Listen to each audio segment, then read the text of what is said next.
విష్ణుమాయ చాలా సందర్భాల్లో ఈ మాట వింటూ ఉంటాం. తిరుమలకు వచ్చే భక్తులందరూ ఈ విష్ణుమాయను అనుభవిస్తారు.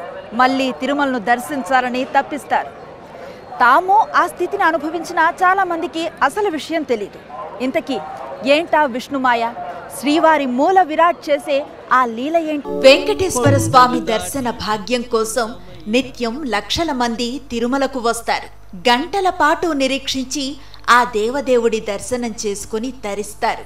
క్షణకాలమైనా రెండంటే 2 క్షణాల సమయమే దొరికినా అదే మహాభాగ్యమని మురిసిపోతారు. స్వామివారిని దర్శించిన తర్వాత భక్తులు శ్రీహరిని మదిలో తలుచుకున్నప్పుడు ఒక విచిత్రమైన అనుభూతికి లోనవుతారు. తిరుమలలో తాము దర్శించిన మూల విరాట్ రూపం అచ్చం అలానే భక్తులకు మదిలో సాక్షాత్కరించదు. భక్తులందరికీ ఇది అనుభవమే. ఇదే విష్ణుమాయ, శ్రీనివాసుని లీలా వినోదం.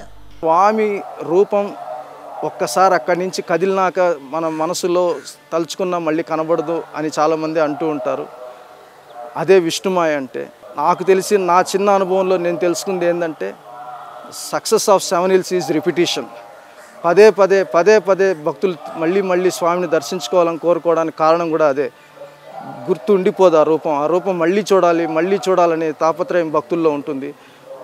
ఒక గంట సేపు తనివి తీరా చూసినా ఇంకొక 5 నిమిషాలు ఉండిస్తే బాగున్నే ఆ స్వామి దగ్గర అనే అనుభూతి కలుగుతూనే ఉంటుంది. స్వయం వ్యక్త స్వరూపంగా వెలిసింది సాక్షాత్ శ్రీమన్నారాయణుడే. ఆయన్ని దర్శించే భాగ్యం ప్రతి భక్తుడికి ఉంది. కానీ ఆ దివ్యమంగళ స్వరూపాన్ని మనసులో ప్రతిష్ఠించుకోవాలన్నా, తలవగానే ఆ మూల విరాట్ అచ్చంగా అలా సాక్షాత్కరించాలన్నా ఎంతో యోగ్యతను సంపాదించుకోవాలి.